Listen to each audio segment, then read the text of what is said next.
October is Domestic Violence Awareness Month, and here at Louisiana Unfiltered, we make it a point to not only shed light on how serious the issue is in our state, but also to give a voice to survivors who have survived it. This episode is one of those stories.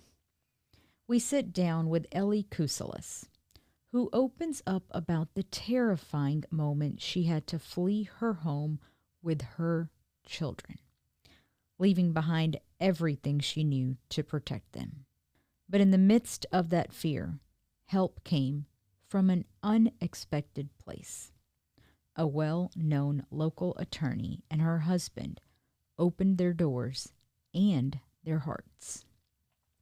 Their kindness gave Ellie more than just a safe place to stay. It gave her hope, purpose, and the strength to rebuild. Today, Ellie is preparing to take the bar exam, determined to become a lawyer herself so she can help others escape the same cycle of abuse she once endured. I'm Kiran Chawla, and this is Louisiana Unfiltered.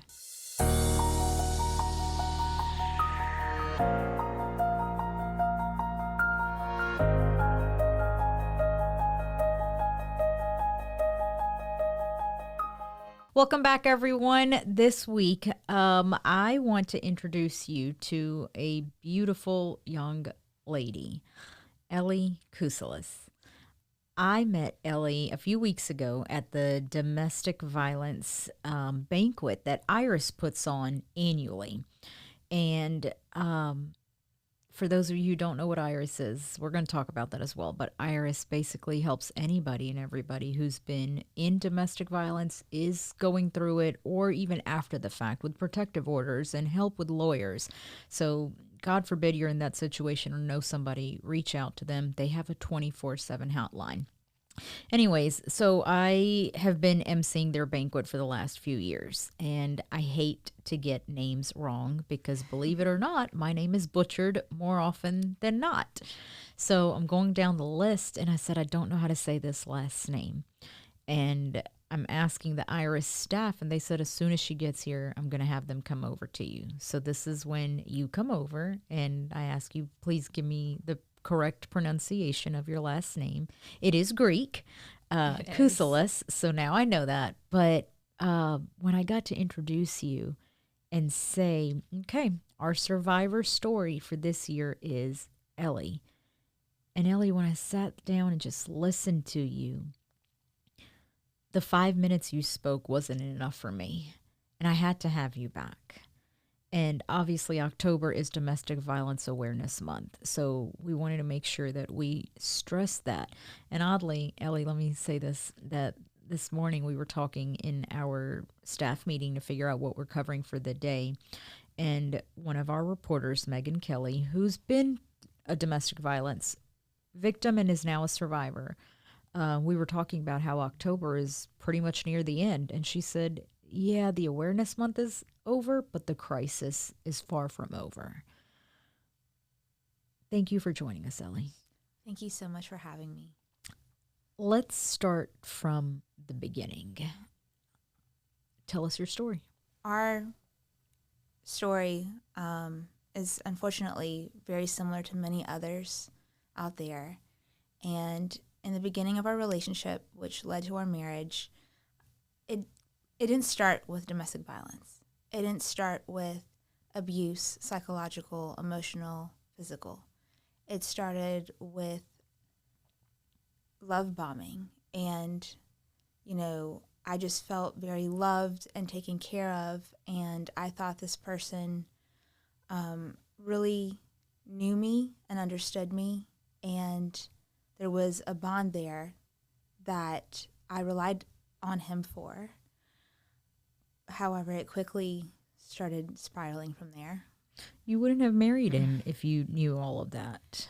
Exactly. You know, I like to give people the example that It's as if you have 2 pots of boiling water on a stove. And one pot, the heat is cranked up to 100 plus degrees. And then the other pot is a pot of cold water that is just starting to warm up. Well, if you put a frog in each of those pots, if you put the frog in the pot with the boiling hot water, the frog will jump out. The frog's not stupid. If it's going to hurt them, they wouldn't be there in the first place. Now, if you take the frog and you put it in the pot of cooler water, and then you slowly crank the heat up, and then you turn it down and make it cold, and then crank the heat up again, that frog will stay in that pot until it completely passes away. And that is similar to my situation. It started very slow, and the water was cool. There were many dates that we went to nice restaurants, loving conversations that I continue to keep those in mind as things progress towards domestic violence. And we ended up having a beautiful baby boy and getting married. And that is when things took a turn. Well, let's back up, Ellie. You graduated law school from LSU in 2019. That's right. You knew him. This Yes. was not someone you just met. Y'all dated for a quick minute and wham bam, we're married. You knew him since high school. That's right. So he was 4 years older than me. So I knew just enough about him to know who he was. I knew that he had, a great family, came from a similar background as me. And we hadn't kept in contact or anything like that.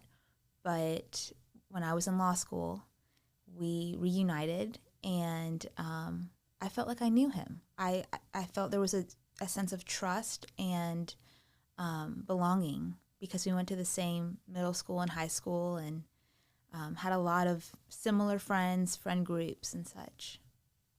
And I ended up, we reconnected my last year of law school. I graduated LSU Law in 2019 and then shortly after married then. And you kind of told me in the past that from beginning to end, you guys were together for 5 years. That's correct. So you have your son, and did you tell me about a year and a half in is kind of when things started going downhill? Right. So we had dated prior to that, prior to the 5 years. So it was 5 years of marriage. And, in the dating phase, it's very different. You don't really know who you are dating, right? You're getting to know someone in those phases. And I think that once we were married and had the child, I think that is when it was a pivotal point for us. What brought that on? I mean, I know the stress of having a child, no sleep, no that. Do you think that kind of just flipped a switch for him? Well, so of course for anyone, having a child is very stressful, and there's a lack of sleep, and you have a beautiful baby to take care of. But I believe it was more of a sense of control. So actually the 2 nights before we got married, my ex-husband had a pretty severe meltdown where he was throwing items around the room, and I chalked it up as, oh, he's stressed because we're getting married, we're going to have a baby in a couple months, and I chalked it up as, it's okay, you give people grace, and everybody gets stressed, but that's okay. And what I've realized is that no matter what the circumstances, there's no excuse for bad behavior. I didn't know that. So you saw it before y'all got married. I saw very small pieces, but it's something to where, if you were to look at these instances prior to the marriage, you wouldn't have thought that it was a huge red flag. You would think, okay, this person, everybody deals with different things, right? And everybody has different stressors in their lives, and we're not perfect. And I'm very much a person that gives people grace and gives people second chances. And I didn't think that those instances would amount to what resulted in the end. And I didn't mean that if it did come across as like, well, you saw it 2 days before you got married. Why'd you go through with it? I guess my point was that now when you look back, there was one itty bitty little flag there. I'm not even going to call it a red flag. We all have our days. We all get stressed. Exactly. And you chalked it up to being he was stressed out. Now when you look back, I guess now what's your response to that? You know, looking back on it, it's okay to give people grace. It's okay to give people second chances. However, when a line is crossed, it is unacceptable. And the other thing that I've learned too is that when someone apologizes for their behavior, that is amazing. That is great. You know, it's great to take accountability. But what really should follow the apology is a change in their behavior. It shouldn't be, I'm sorry, and then 2 days later we're in the same position. And that is something that I've had to learn, unfortunately, over time and through this experience. After you had your child, talk to us about the calendar you were keeping. Yes. So, you know, what started as a beautiful relationship with a few hiccups here and there, it quickly turned into more of a controlling, coercive relationship. He wanted to know what exactly I was doing during the day at all times of the day. It's almost as if I had to prove myself and show that I brought value to the table, which is completely, you know, looking back on it, it's shocking because, you know, I had just graduated law school. I was looking for a job. I just had a beautiful baby boy. And at the same time, I'm having to keep checklists on a calendar to prove my worth. And, you know, looking back on it, it's very hard to describe the feeling. Talk to us about, on top of doing your chore list, you were trying to study for the bar.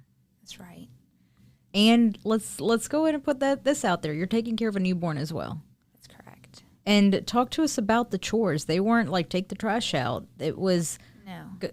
So the list on this calendar that I was keeping was everything from, you know, washing the dishes, washing the clothes, washing the floors, cleaning the floors, taking out the trash, groceries, and this is all on top of studying for the bar. And I couldn't study for the bar until everything on that list was done.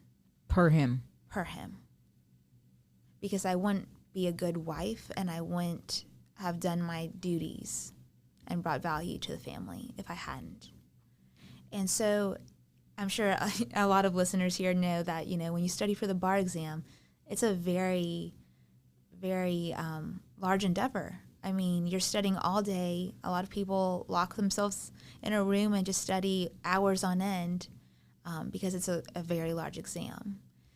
And by the time I would get to studying, it was just, there was no way.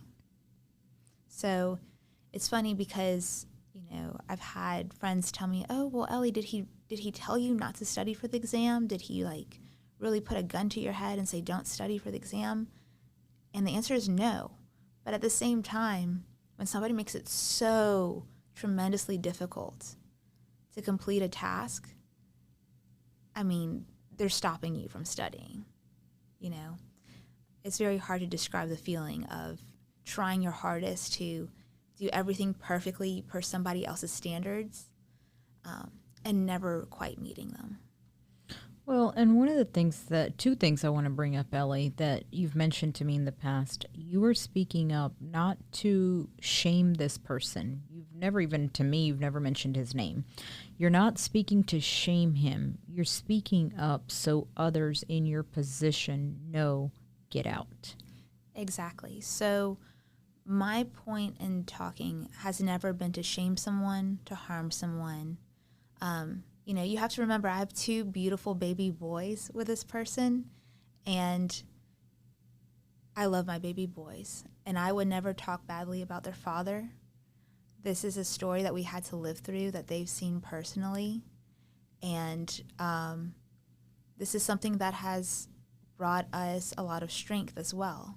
And if I can use that experience, although very, very hard, if I can use that experience to help someone else, recognize the signs and then also be able to leave their situation safely, that's the goal. And we're going to come back to that. But number two, the thing that you've mentioned to me is that you have noticed in talking to other survivors now that there's a certain type of person who often ends up becoming a victim. That's correct. So, and I'm sorry. You're good. So the type of person that I'm not an expert in domestic violence and I'm not a counselor, but the survivors I've talked to, as well as myself and my story taken into account, I've noticed that, who this happens to is typically, by statistics, female, but also strong females. This isn't somebody that, doesn't bring anything to the table. Most of the domestic violence survivors I've met had really good family relationships.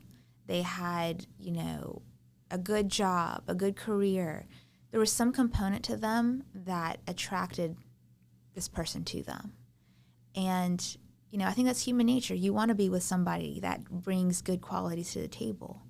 But I think ultimately what happens is in these relationships, the person who is perpetrating these acts can't quite figure out how to obtain the same level of relationships, career, whatnot. And so they feel as though they need to push that person down to make themselves feel better. But also you were telling me that it's somebody who's wanting to be that perfect wife, make sure everybody else around them is taken care of. You're constantly empathetic of everyone. You're always pouring into everyone, and you're last to pour into yourself. That's true. So a lot of these women, with these amazing qualities, given the right opportunity and the right relationship, these are qualities that make an amazing marriage, that make an amazing employee, that make an amazing person to have in your life. But these are the same qualities that are used against the person, and they're used to make them feel badly about themselves. And it's very hard to describe the level that somebody can beat that person down because of, those characteristics. So, for example, an empathetic person, right? We care about everyone. We want to really take care of others in our lives. Well, when we're taking care of others in our lives so much so that we're not able to take care of ourselves, that's when issues start arising. Let's go back to your story. So you have your son, you're in a year and a half, and it wasn't all bad all the time because y'all were intimate and you did have another child. So I guess fill me in between year and a half and your next son. Right. So, again, it's very much like that analogy with the two pots, right? The heat was cranking up and turning down. There were instances where I felt as though something was very off. He began to not want to be around my parents a lot, which at first I thought, okay, this is a new marriage. One can see possibly why you would want a little bit of separation. But it became so much so that I was shamed for talking to my parents.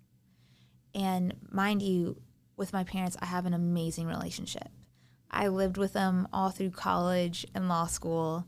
My parents gave me everything that I ever wanted when I was younger, meaning like they paid for my education, my college education. They paid to have me travel around the world and see different things. So these are people that really worked hard to ensure that I had a very good life. And all of a sudden, I'm being shamed for talking to them. And you're the only child. I'm the only child. And your best friend? My best friend's my dad. I love that, by the way. Thank you. No, growing up, my dad brought me to all of his soccer games. He played soccer on the weekends, and his nickname for me was Lucky. So everywhere we went, it's like, where's Lucky? His friends would call me Lucky. It was just I had an amazing childhood. I mean, my parents were married for 40 years, are married for 40 years.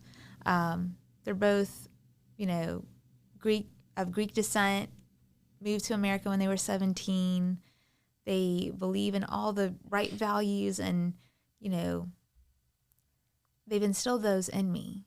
And I think that because I was seeing their marriage and how good of a marriage they had, I never thought this would happen to me. Well, you've told me this in the past. Obviously, I don't wish this upon anybody, but what you've been through has made you now who you are, and you're stronger for it. And we're going to get to that. Like that part to me, when you spoke, I was like, what? And I don't want to ruin that part. So we're going to get to that. But I still want you to finish because unfortunately it got really, really, really bad. You're isolated from your friends. You're isolated from your family. You ended up moving to Austin, Texas even. That's right. And then you came back to Baton Rouge. Let's fast forward to your son that talk to us about your second son. And it was physical towards not only you, but your kids as well. So, yes, the emotional, psychological, and physical abuse it increased and it got intense. And the boys, unfortunately, had to live through a lot of that. Not only did they see it, they had to experience it. And, before we moved to Austin, it was very much a situation where, I was being called a baby for wanting to talk to my mom or have coffee with her on the weekend. I was told that there's more important things to do, and it was just very much a controlled environment and a controlled relationship.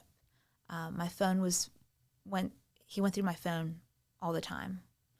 He knew exactly when I called somebody, who I talked to, for how long. He would ask me about the conversations. And towards the end, he ended up listening into everything. Good Lord. So it was very much, I couldn't talk to anyone freely. I do remember before we moved to Austin, I had my oldest child was about 3 years old. And I was pregnant. I was 7 to 8 months pregnant with my second child. And we were watching the movie The Maid on Netflix. Yep. And if you haven't watched this movie, it's a must. You need to. Yes. It's an amazing movie, and it tells a story about a mother who is dealing with her husband that is suffering from alcoholism. And in one of the scenes, the wife goes to talk to the husband, and the husband is, agitated, irated, and he threw a glass at the mother's head. And as we're watching this movie, and I'm about 7 months pregnant with a child in the other room, my ex-husband looks me dead in the eye, and he says, "See, she's dead weight. She deserved that." And I had a chill that ran down my spine that I can't even describe, because this man had been calling me at this point dead weight for months. And so, although he didn't say, "I'm going to do this to you," I think it's reasonable to imply that I'm no longer safe. And it just got worse from there. But sadly, Ellie, it didn't click for you even yet. And this is not a victim blaming. This is hopefully if somebody's listening and you're in the same situation, get out now. Because you still chalked it up to what? At this point, honestly, if we had been dating, and I thought this to myself in that moment, if we had been dating and I didn't have kids, I would have thought things through and said, okay, maybe this isn't for me.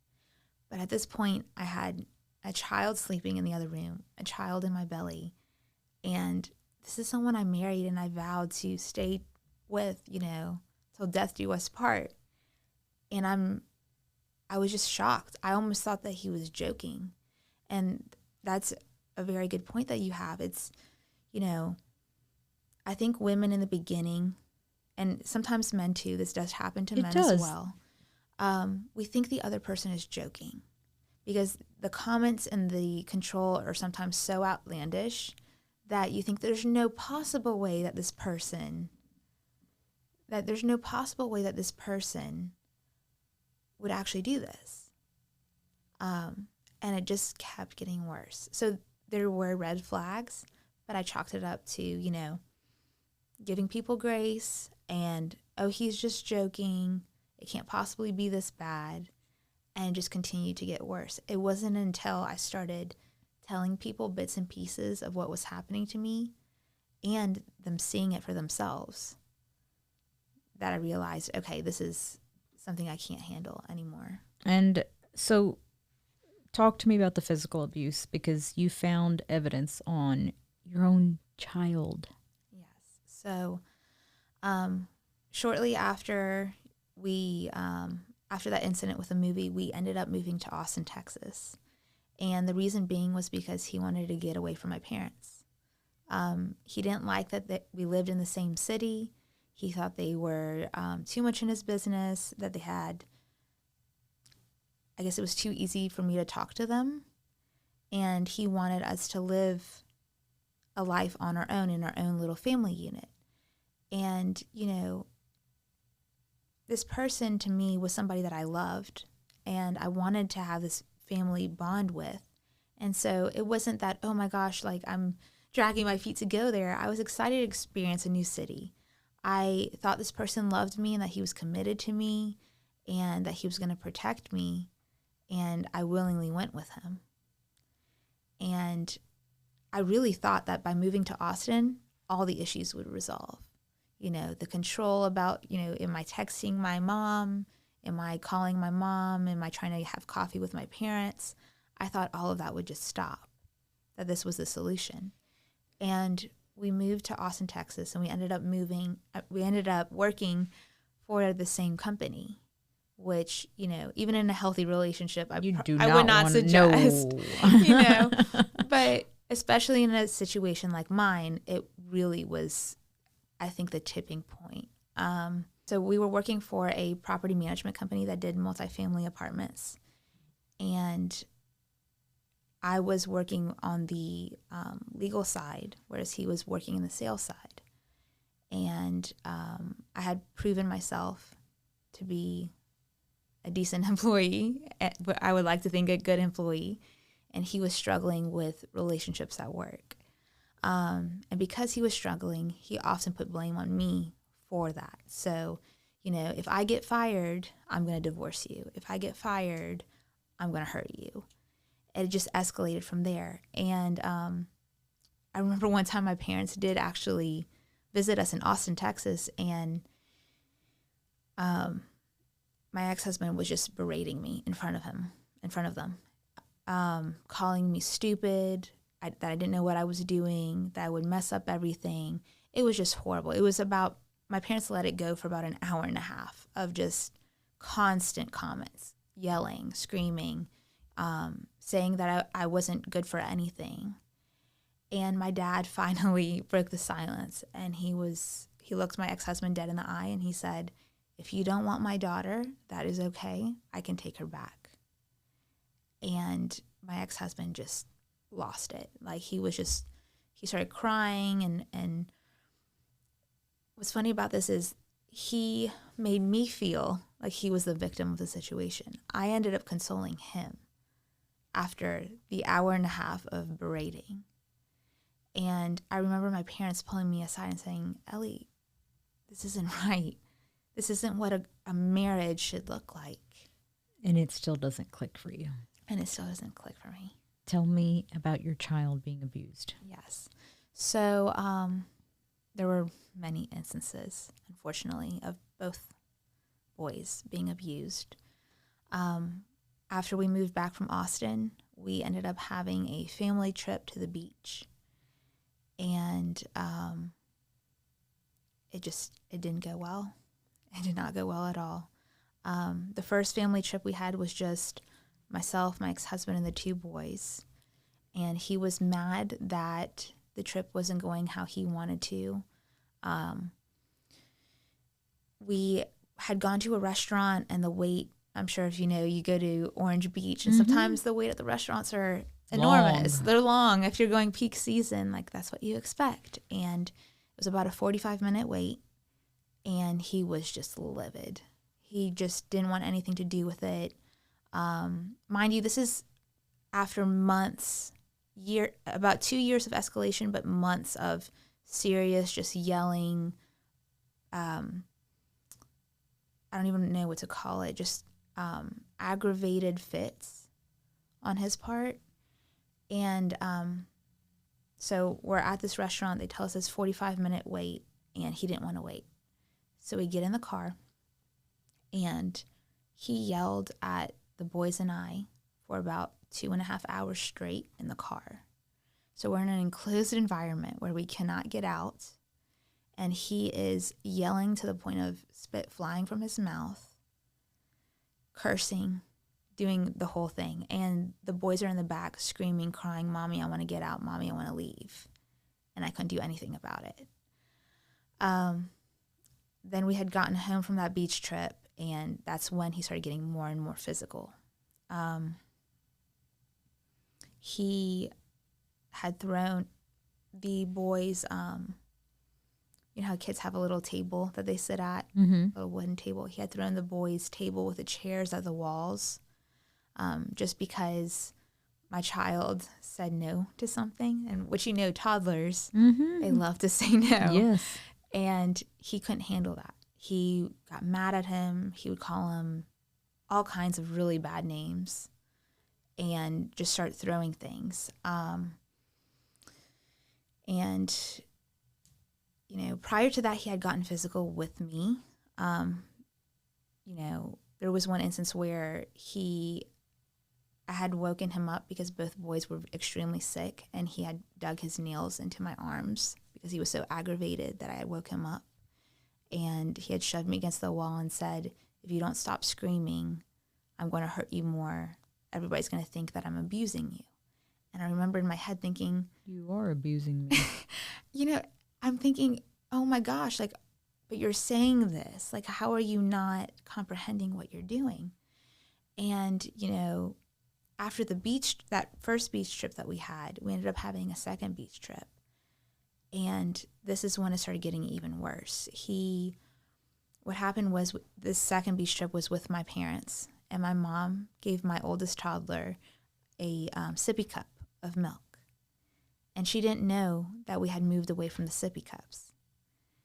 And she just hands it over to him, and my ex-husband sees this and completely loses it.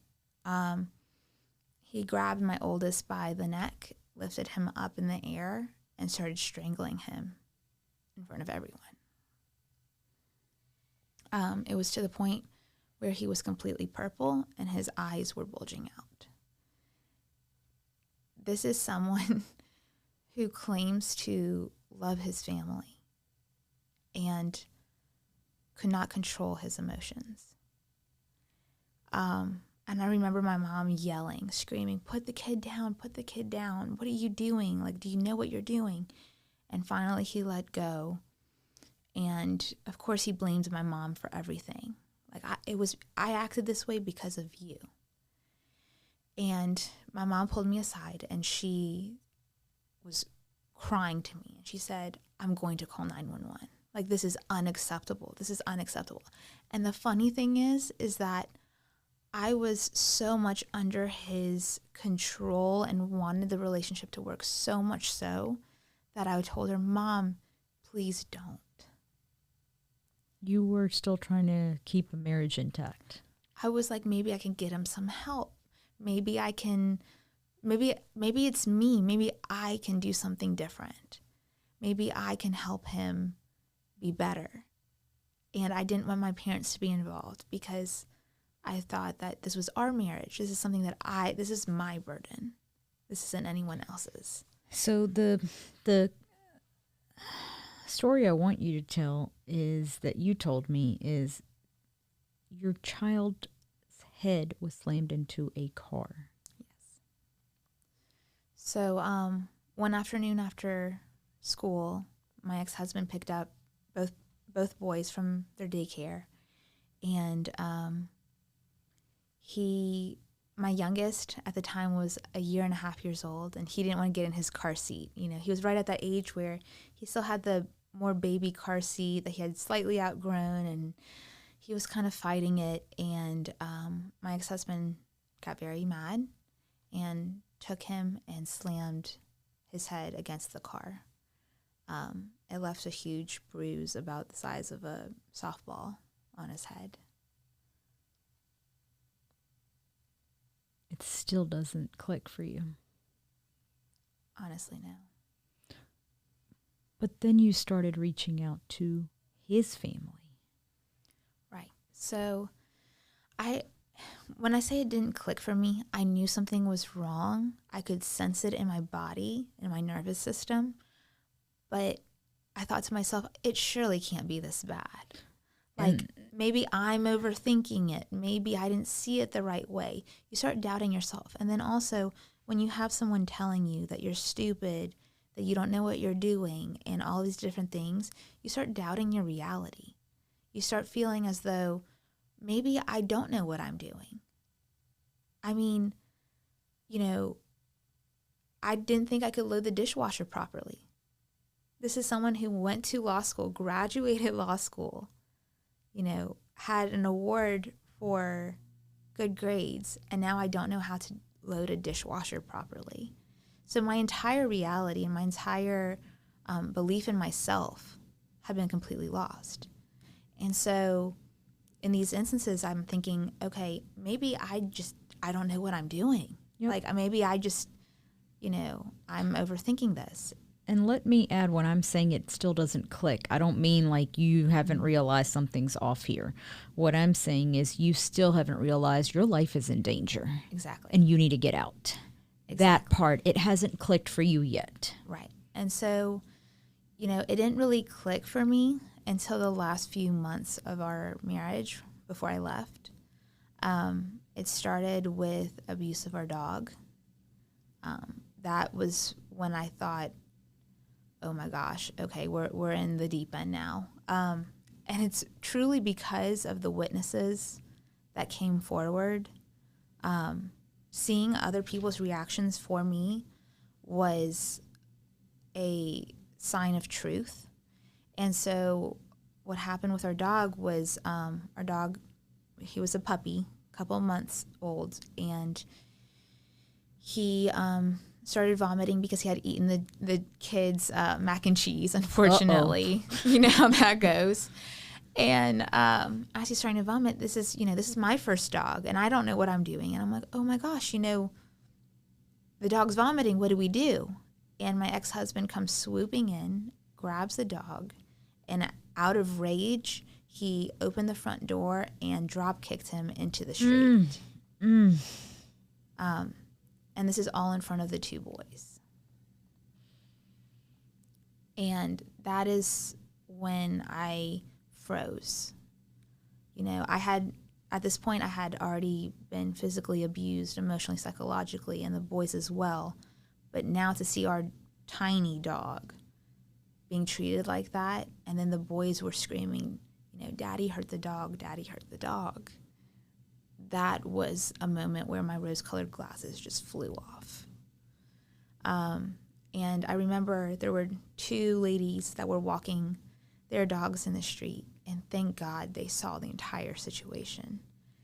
And they came knocking on the door, and he opened the door, and they begged him. They said, look, we'll give you $1,000 in cash. We know life is hard. That's okay. We can take the dog from you.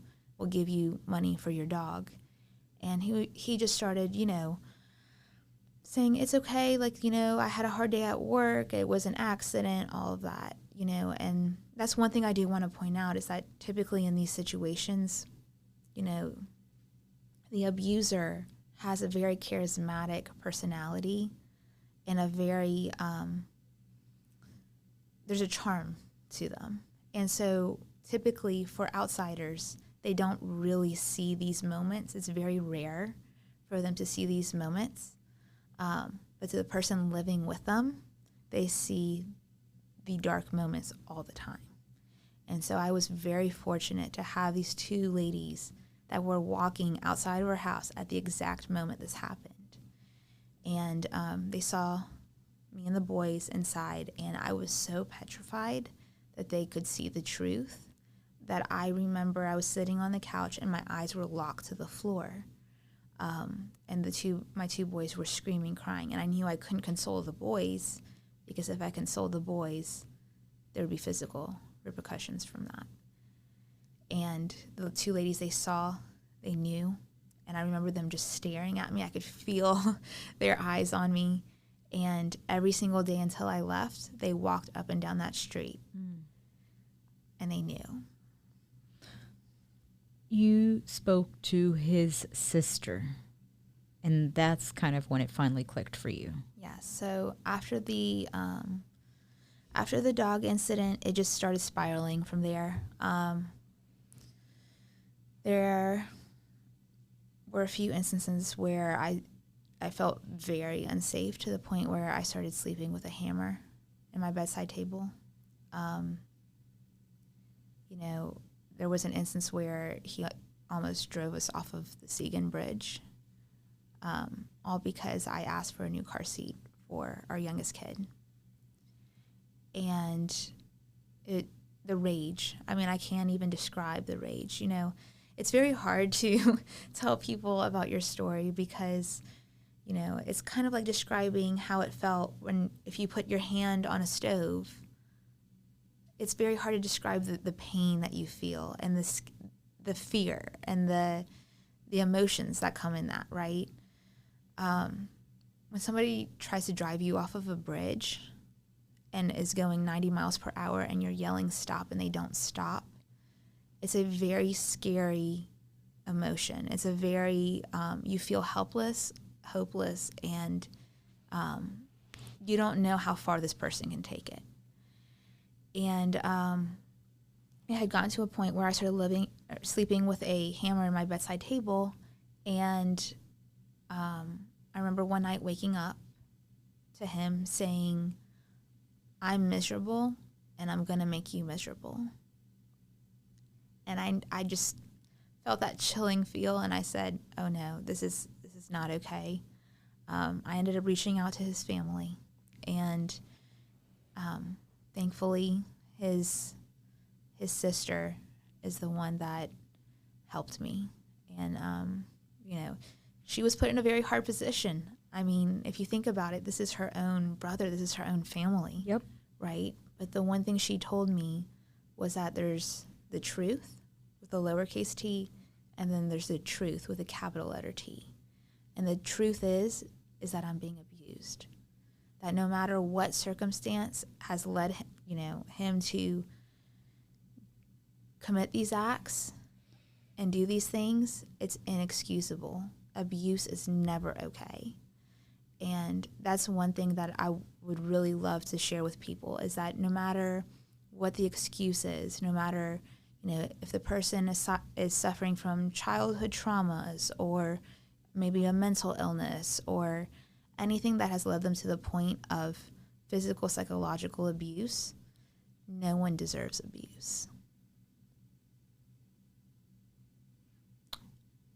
That conversation with your sister-in-law is what led you to walk out. That's right. So it was very hard. I had multiple conversations with his entire family, but his sister was ultimately the voice of reason and the voice of truth in all of this. And I didn't want to believe I was being abused.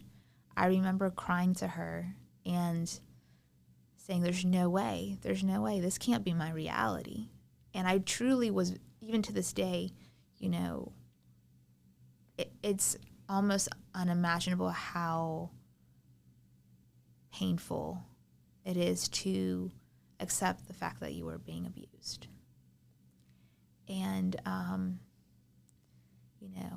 once I realized the severity of it, we made a plan, and my boys and I safely got out, and we're very thankful. Let's back up, though. You were almost never home alone. That's right. So after the job in Austin, he worked from home, which meant he never left the house.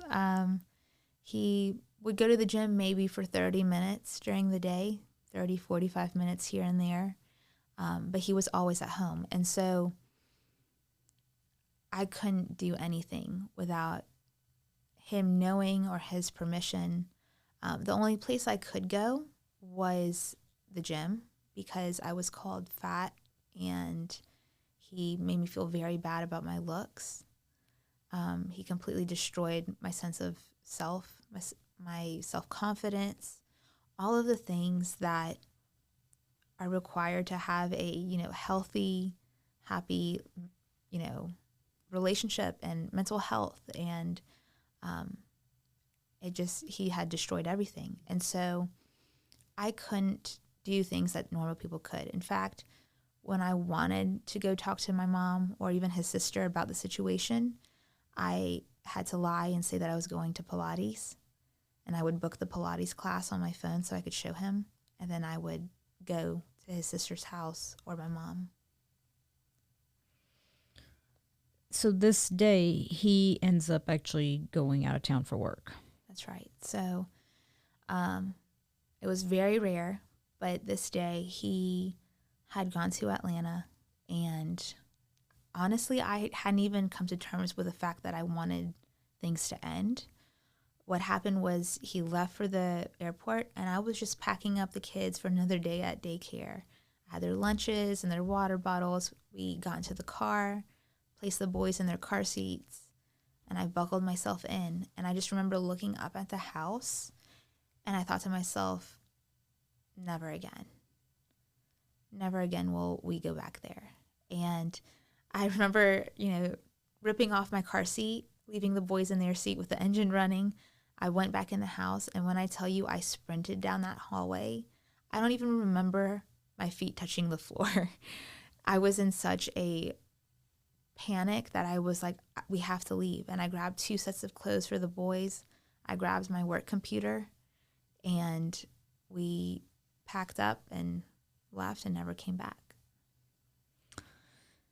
You had somebody guide your way who, she's a well-known name here. She is. He was going to be in the hospital, and his family was planning a intervention to put him back in the hospital, or to put him in the hospital. And so I was in hideout for about 8 hours. And I didn't know where to go at first after leaving the house that morning with the boys. And I was thinking of places that he wouldn't know where I would be. And I remembered one of my mom's old friends that he hadn't met, and I ended up staying with her for 8 hours. And I got the phone call that his family had told him everything that I had said, all of our experiences and everything. And that they called me and they told me, oh, we told him, he said, I'm sorry, and it's okay to come home now. And I immediately knew that that was not safe. Because once these people know that you have told others, there's no safety in that. You've painted them in a bad light to others.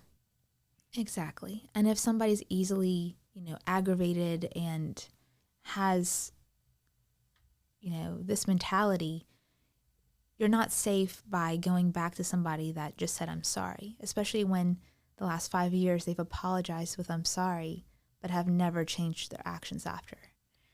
And I knew something was very wrong. So I made a phone call, and it was to Miss Jill Kraft, and she took us in.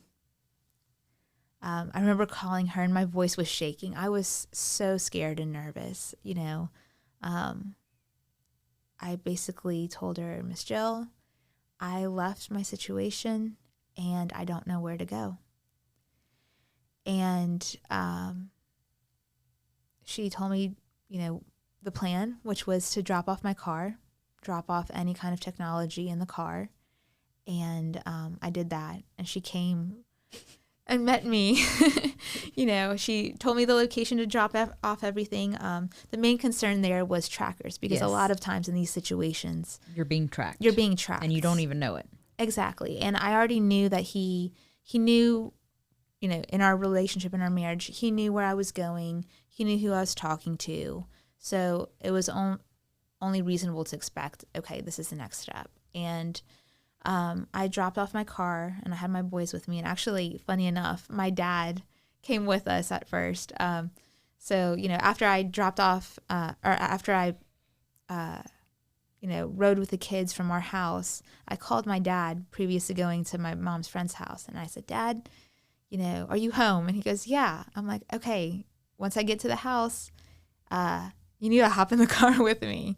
And he's at home and just enjoying a day, the pretty weather outside. And I rolled up to the driveway and I said, okay, Dad, jump in. And he goes, where are we going? What's wrong? And, he saw the boys in the back and he's like, why aren't they in school? Or why aren't they in daycare? And then he saw the bags and he started asking more questions. And I said, Dad, look, I'll explain later. Just please get in the car. Because I was also scared for his safety. Mm-hmm. Yes, I wanted my dad there for my protection, but also my ex-husband had threatened the safety of my dad. And I just knew I needed my dad with me. So we were in hideout, and then shortly after I called Miss Jill. And, Miss Jill, basically, I called her and she told me, okay, drop off your car here, drop the car off. And she came on a golf cart. That's why we were laughing. Out of all things, I remember her rolling up in her golf cart and she's like, all right, guys, hop on in. We're going to have a pizza party. And I'm just thinking to myself, at this point, I'm scared crapless. Like, I don't know what's about to happen to me. I don't know what's going on. I haven't fully come to terms with the reality of my situation. I knew it was bad, but I didn't want to have to face those feelings yet. And so I was very much in fight or flight. And I remember the boys hopped in and they were so excited. They're like, they had no idea. But that made it a little easier for you to see them laughing and smiling and eating pizza. Exactly. I mean, honestly, Miss Jill and her husband, Mr. Jim, saved us. Truly. I remember hopping on that golf cart and the boys had this big smile on their face for the first time. And I remember having my bag about to hop on and Miss Jill looks me dead in the eye. She goes, phone in the car. And I'm like, yes, ma'am. Threw the phone in the car. We drove off and we ended up living with her for several weeks.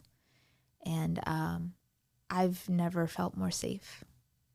For the first time in my life, and actually, for the first time in my marriage in the last 5 years, I finally felt like I could relax. And what a lot of people don't talk about is that when survivors first leave their situation, it is an overflow of emotions that come with that. Not only are you coming to terms with what you just dealt with over the last period of your relationship with this person, but also you're dealing with a traumatic experience of leaving, which in and of itself is hard. And all of those emotions, when you're finally safe, your body just like gives out. And I remember having like extreme migraines. I felt so weak. I couldn't catch my breath. There were periods of times where Miss Jill would talk to me and I just couldn't breathe. And funny enough, actually, while we lived with her, I loaded her dishwasher. And I was just trying to help her out because you know how it is when a lot of people are living together. It can get chaotic. And I remember loading the dishwasher, and I had loaded the dishwasher color-coded and size-coded. And Miss Jill looks me dead in the eye, and she goes, absolutely not. Fix that. And she made me mess it up. And the reason being is that For 5 years, I was told that I'd never loaded the dishwasher properly. And I was told how to do it and how to make it look perfect so that I could please Him. And yet it was never good enough. And I was continuing that behavior. And she looked me down the eye. She said, Ellie, no more. You don't have to do this anymore. He's not here. And I just remember feeling like a weight being lifted from me. And yeah, they protected us. And, you know, Miss Jill has a story of her own that she shared with me. And it made me feel as though I wasn't alone. And truly, although you feel very alone in these circumstances, there's so many women and some men that have the exact same experiences. So you're very alone, but all of a sudden there's a community of people that have experienced the same thing. Well, and I want to plug Iris right here. That's kind of where Iris comes in. Not kind of, that is where Iris comes in. That's true. So Iris is an amazing, amazing organization. They basically provide exactly what Miss Jill provided me with, you know. In my situation, I didn't know about Iris. I didn't even know that this was happening to me. I remember at one point I had Googled, you know, the battered women's shelter, but then I remember thinking to myself, I'm not battered. Surely that's not me. Like there's no way. And so even these like words that people throw out, domestic violence and battered and all these things, it can be very scary to a survivor of the situation because they don't want to, at least initially, it's very hard to accept the reality of the situation. And one thing I do want to add to is that it's very hard leaving the situation because all of the elements required to leave a relationship, whether healthy or unhealthy, are the exact elements that are being beaten down from you. So that is your confidence in yourself to be able to find work, confidence in yourself to be able to, you know, provide for yourself, take care of yourself, your self-esteem, how you think of yourself, your self-identity. All of these things that you need to be able to be an independent person have been beaten down from you. And so when people ask like, oh, like, why didn't you leave? Well, or why didn't you leave earlier? It's like, there's an element of control and the fact that these elements were beaten down from me that it's almost impossible, you know? It's almost this like, I'm not going to be able to do life without him. Exactly. Or her. Exactly. And sometimes even the thought of leaving is scarier than staying. Yep. But, you know, let me be clear. The longer you stay, the worse it gets. It only gets harder. Did you fear for your life? Absolutely. Without a doubt. Where are you now? So I actually, in July of 2025, I sat for the bar exam. And it's truly unreal, to be honest with you. You know, I was exactly 1 year out of my marriage. Which that's huge. It's a big win for me. And I hope you understand that, though, that 1 year out, you could still give yourself and I'm not going to say excuse, that's not the right word, but it's hard to move on from any trauma. And that first year, the first few days, the first few weeks, the first few months, but in studying for the bar, that's not something you do overnight. So I hope you're able to tell yourself, wow, Ellie, great job. Thank you. No, I really appreciate that. And that's one thing I've learned, you know, when you're going through a tough time, when you're going through something like this, there's no way around it. You just have to go right through it. Yep. And you just keep going. And at some point, you will get through it. So go back to the bar exam. So, it was 1 year from the end of my marriage, and I actually received a lifetime protective order with an immediate divorce, which is very rare. Mm-hmm. And I'm extremely grateful for that. You know, that in and of itself is relieving. And I think that is why I was able, or part of the reason why I was able to, you know, move in the right direction sooner. You know, I sat for the July 2025 exam, and honestly, I told myself, like, I hope I pass this thing, but at the same time, I am so grateful to be here. I remember sitting in the exam, and there's about 500 plus, you know, law students. Most of them had freshly graduated law school. A lot of them were from, several of them were from out of state or, you know, other situations. But I remember looking around the room and everybody's nervous and sweating and all the emotions were running high. And I just sat there with such gratitude because, you know, for me, I never thought that that would be my reality. I love that. Thank you. You didn't pass. I didn't pass. I missed it just by a hair. But it's okay.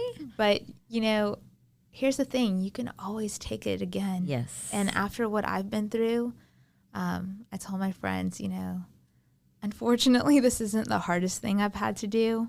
And I doubt, you know, even the bar will be the hardest thing. You know, life is hard. Things happen. And it's just about resilience. It's being able to get back up and just keep going. Absolutely. What kind of lawyer do you want to be? You know, I haven't quite figured that out yet, but I do know that I want to help people in these situations, whether it's domestic violence or, you know, more so on the children's advocacy side. I think that my experience in dealing with this firsthand brings a completely different element to the field. And so I'm very excited to see what happens. Ellie, last thing I kind of want you to do is talk to our listeners. There might be somebody out there who's in your situation. There might be somebody who knows of someone in your situation. And I don't care if they're in Louisiana, in Alaska, or Australia. Talk to them. Say what your thought process is to them. So my first thing is that if you are in a relationship that is abusive, and let me be clear, abuse can come in many forms. It's not just violence. And I think domestic violence in itself is a little bit of a misnomer, but abuse incorporates, I mean, anything from control, financial control, emotional, psychological abuse, physical. All of these things are abuse. And that's one of the things I struggled with was understanding that abuse comes in many forms. You know, I thought to myself, oh, well, you know, I don't have a black eye, so I'm not battered. Well, no, it was clearly still abuse. And, you know, the first thing is that if you are in an abusive relationship, just know that you are going to be okay.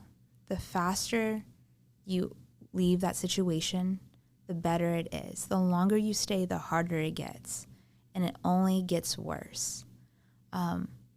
My advice to someone that's in an abusive relationship is make a plan, have a safe plan. Please do not communicate it to your partner. Do not tell them, you know, oh, you're being abusive, this and that. You know, call a hotline. Iris actually has an amazing hotline with their phone number. The hotline is open 24/7. They have someone that picks up. They can make a safety plan for, you know, men, women, and children. They accept everyone. And, you know, talk to people around you. Don't be afraid to speak up. And I find that the more I talk about even my story, and the more, especially in the beginning, that I was communicating to others, I started to realize how much I truly had been going through. And that's important because you realize it's not your fault. And to me, that was my biggest hurdle, was realizing I didn't deserve this. No one deserves to be abused. And there's so many people that you don't even know that are just waiting for you to come home to yourself. Because at the end of the day, the only person you're losing is yourself. Yep. And you, your parents, you're all good. Mm-hmm. Have you ever heard from him? I have not, thankfully. And that is because I have the protective order. I'm very grateful for that. It's still a healing process. I'm still, healing, and I think I will always continue to heal from this. But I have an amazing community around me that I did not have, during my marriage. Truly good people that care. And that's the funny thing about this. You realize how many good people there actually are. Not everyone is as bad as, your ex-partner has like labeled them to be, or like, oh, the world's so scary. It's really not if you find good people. Yep. And there are good people out there. Yep. The other thing I want to say too is that if you are in an abusive relationship, please make a safe plan. Please contact a hotline, figure out a situation, a way to get out, but also, know that you are resilient. And that's something that I've had to learn. Domestic violence survivors have been, we go through a lot of things. I mean, I was talking to one of my friends that's actually, he was in the Navy, and we were just talking about different things, and he looked at me and he told me, Ellie, I had to go out to Afghanistan, and, I was scared of the enemy, right? You were living with your enemy. He's right. And so there's no point in time during my relationship that I could just relax. Yep. Or feel some kind of camaraderie or some kind of safety. And so that just goes to show you that survivors are resilient. We're able to put our emotions aside and think clearly and be able to persevere. And knowing that in of itself, like, if you're going through this, you can get through it. You will get through it. And if you know someone who is going through something like this, it's more often than not, unfortunately, that it could be your sister, it could be, a friend, a colleague. Please just be there for them. That's the best thing you can do, be a listening ear. There is no hatred in this, even for my situation. I wish everyone the best. I wish everyone healing. And, I still believe in second chances and the ability for others to heal. But at the end of the day, no one deserves abuse. Yep. Ellie, thank you so much for sharing your story and being brave enough to be able to talk about all that's happened to you. Thank you so much for having me. Again, guys, if you know someone, you heard Ellie say it best, but Iris here locally in the Baton Rouge area has a 24/7 hotline. They will answer at 2 in the morning. They'll answer at 4. It's open to men. It's open to women. You need to get out in the middle of the night with your pet. They have that. They have a playground for kids. They will feed you. You need help with lawyers, with protective orders. They are going to take care of you. Please reach out. If you're not local, find a way to get out. But at the end of the day, the most important 2 things I can say is 2 words: get out. To our listeners, we thank you for listening, and we will see you on the next episode of Louisiana Unfiltered.